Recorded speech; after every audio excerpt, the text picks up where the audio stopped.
अपने अत्याचारी मामा कंस का वध करके मथुरा को पाप से मुक्त कराने के बाद भगवान कृष्ण ने यमुना के इसी तट पर विश्राम किया था। लेकिन इस विश्राम के स्थान का सबसे बड़ा रहस्य कृष्ण से नहीं बल्कि मृत्यु के देवता यमराज से जुड़ा है। कहानी यह है कि यह यमुना नदी जहां कृष्ण ने विश्राम किया स्वयं मृत्यु के देवता यमराज की बहन है। दोनों सूर्य देव की संतान थे और भाई बहन में असीम प्रेम था। लेकिन यमराज अपने काम में इतने व्यस्त रहते थे कि उन्हें अपनी बहन से मिलने का समय ही नहीं मिलता था। देवी यमुना बार बार उन्हें निमंत्रण देती, लेकिन हर बार यमराज टाल देते। अंत में एक दिन यमुना ने अपने भाई को वचन से बांध लिया और यमराज को उनसे मिलने आना ही पड़ा। वो दिन था कार्तिक मास के शुक्ल पक्ष की द्वितीया का।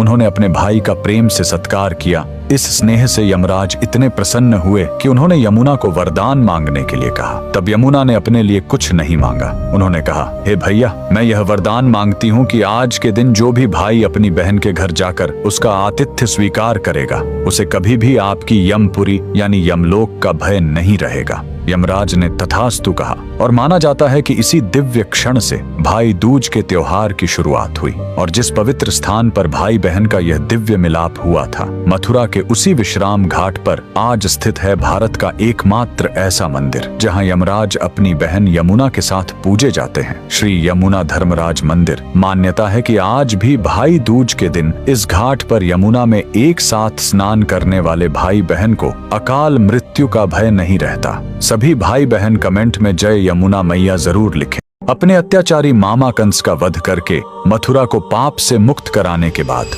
भगवान कृष्ण ने यमुना के इसी तट पर विश्राम किया था। लेकिन इस विश्राम के स्थान का सबसे बड़ा रहस्य कृष्ण से नहीं बल्कि मृत्यु के देवता यमराज से जुड़ा है। कहानी यह है कि यह यमुना नदी जहां कृष्ण ने विश्राम किया स्वयं मृत्यु के देवता यमराज की बहन है। दोनों सूर्य देव की संतान थे और भाई बहन में असीम प्रेम था। लेकिन यमराज अपने काम में इतने व्यस्त रहते थे कि उन्हें अपनी बहन से मिलने का समय ही नहीं मिलता था।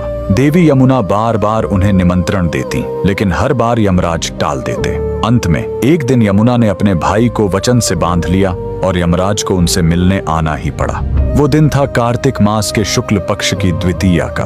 उन्होंने अपने भाई का प्रेम से सत्कार किया। इस स्नेह से यमराज इतने प्रसन्न हुए कि उन्होंने यमुना को वरदान मांगने के लिए कहा। तब यमुना ने अपने लिए कुछ नहीं मांगा। उन्होंने कहा, हे भैया, मैं यह वरदान मांगती हूँ कि आज के दिन जो भी भाई अपनी बहन के घर जाकर उसका आतिथ्य स्वीकार करेगा उसे कभी भी आपकी यमपुरी यानी यमलोक का भय नहीं रहेगा। यमराज ने तथास्तु कहा और माना जाता है कि इसी दिव्य क्षण से भाई दूज के त्योहार की शुरुआत हुई। और जिस पवित्र स्थान पर